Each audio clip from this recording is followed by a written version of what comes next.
السلام علیکم۔ آج کی اس ویڈیو میں بات کریں گے ایک ایسی لڑکی کی کہ جب وہ مری اور اس کی لاش کو دفن کیا جانے لگا تو کیا دیکھا کہ ایک خوفناک سانپ اس کی قبر میں بیٹھا اس لڑکی کا انتظار کر رہا ہے۔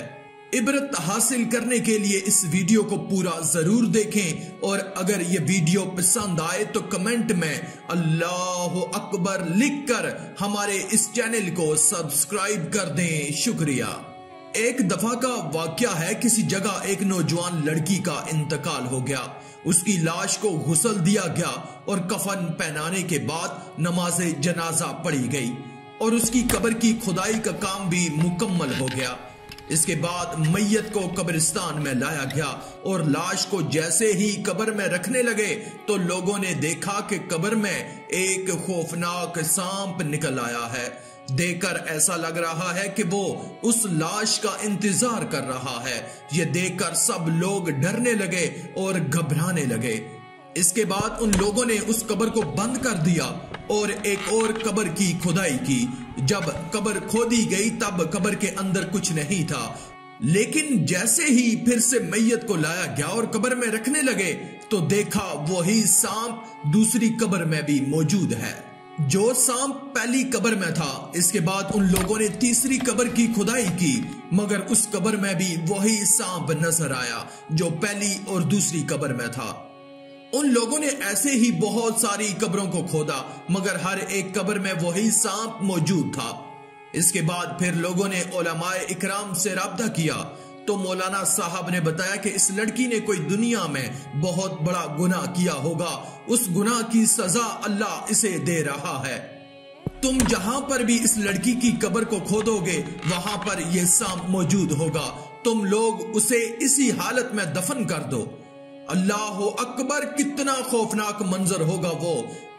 تدفین کے بعد سب لوگ اپنے اپنے گھر چلے گئے، لیکن کچھ لوگوں کے دل میں یہ بات ستانے لگی، آخر اس لڑکی نے ایسا کون سا گناہ کیا ہوگا جس کی وجہ سے اسے یہ سزا مل رہی ہے۔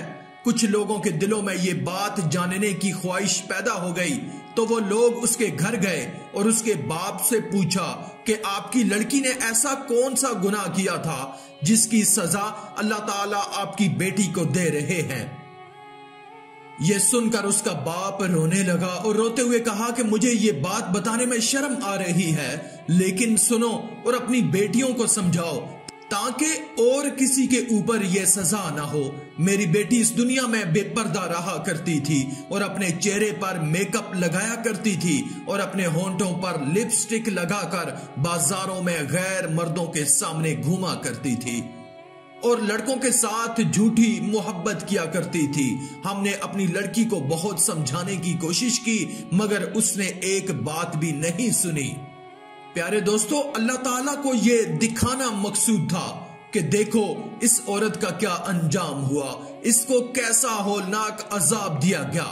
بے پردہ خواتین اس واقعے سے عبرت حاصل کریں اور گناہوں سے توبہ کریں۔ حدیث پاک میں ناجائز فیشن کا عذاب ملاحظہ فرمائیے۔ سرکار مدینہ صلی اللہ علیہ وآلہ وسلم کا فرمان عبرت نشان ہے، میں نے کچھ لوگ ایسے دیکھے جن کی کھالیں آگ کی کینچیوں سے کاٹی جا رہی تھی۔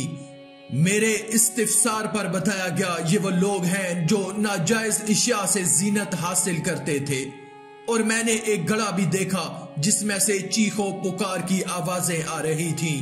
میرے دریافت کرنے پر بتایا گیا یہ وہ خواتین ہیں جو ناجائز اشیاء کے ذریعے زینت کیا کرتی تھیں۔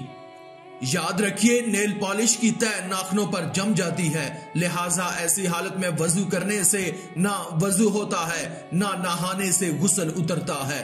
جب وضو اور غسل نہ ہو تو نماز بھی نہیں ہوتی۔ ہرگز ہرگز شیطان کے اس بہکاوے میں مت آئیے۔ جیسا کہ بعض نادان لوگ اس طرح کہتے سنائی دیتے ہیں کہ دنیا ترقی کر گئی ہے۔ معاذ اللہ عز و جل، چادر اور چار دیواری تو انتہا پسند مسلمانوں کا نعرہ ہے۔ اب تو مردوں اور عورتوں کو شانے سے شانہ ملا کر کام کرنا چاہیے وغیرہ۔ یقیناً ایک مسلمان کے لیے قرآن کی دلیل کافی ہوتی ہے، لہٰذا دل کی آنکھوں سے قرآن پاک کی یہ آیت کریمہ پڑھیے اور اپنے گھر میں ٹھہری رہو اور بے پردہ نہ رہو جیسے اگلی جاہلیت کی بے پردگی۔ بازاروں اور شاپنگ سینٹروں میں بے پردگی کے ساتھ آنے جانے والیوں، خود کو مخلوط تفریح گاہوں کی زینت بنانے والیوں، مخلوط تعلیمی اداروں میں تعلیم پانے والیوں، اسکول یا کالج میں نامحرم استادوں سے پڑھنے اور نامحرموں کو پڑھانے والیوں، دفتروں، کارخانوں، شفا خانوں اور مختلف اداروں میں مردوں کے ساتھ بے پردہ یا خلوت یعنی تنہائی میں اندیشہ فتنہ ہونے کے باوجود مل جل کر کام کرنے والیوں کو دعوت فکر دے رہے ہیں۔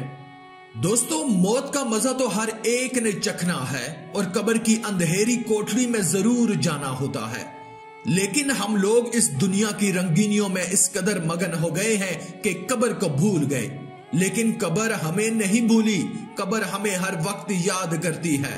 دنیا میں اگر ہمیں مچھر بھی کاٹ لے تو ہم سے برداشت نہیں ہوتا، تو اگر ہماری قبر میں سانپ اور بچھوؤں نے ڈیرے ڈال لیے تو ہم کیسے برداشت کریں گے؟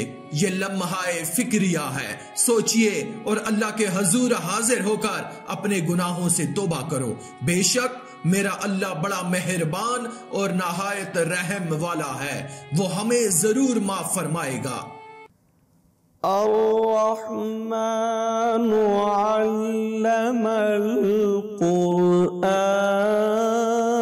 القرآن خلق الإنسان علمه البيان الشمس والقمر بحسبان والنجم والشجر يسجدان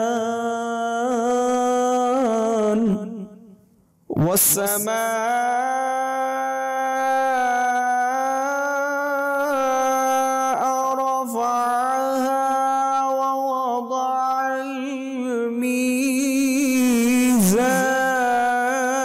الميزان ألا تطغوا في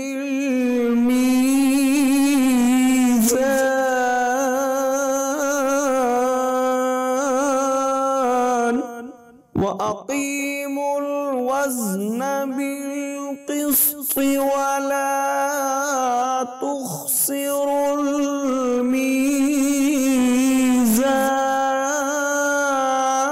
الميزان والأرض وضعها للأنام فيها فاكهة والنخل ذات الأكمام والحب ذو العصف والريحان فبأي آلاء ربكما تكذبان خلق الإنسان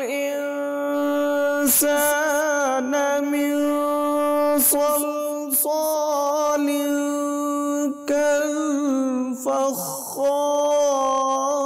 كالفخار وخلق الجن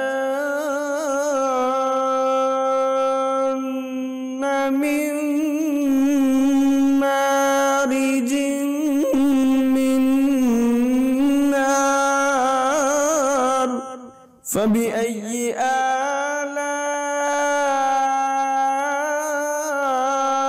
آلاء ربكما تكذبان رب المشرقين ورب المغربين فبأي آلاء ربكما تكذبان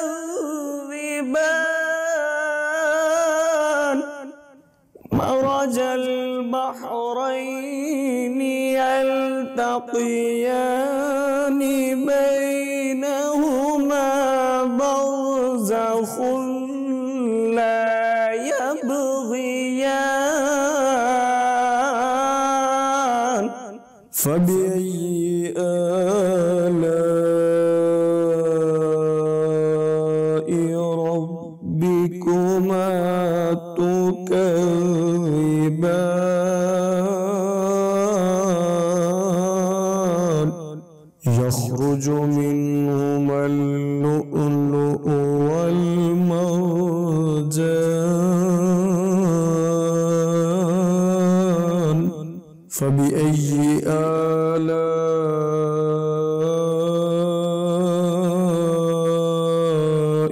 ربكما تكذبان وله الجوار المنشآت في البحر كالأعلام فبأي آلاء ربكما تكذبان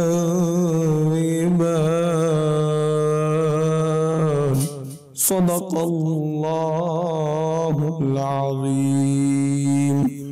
آخر میں اللہ رب العزت سے دعا ہے کہ اللہ ہمیں نیک اعمال کرنے اور برائی سے بچنے اور بچانے کی توفیق عطا فرمائے، آمین یا رب العالمین۔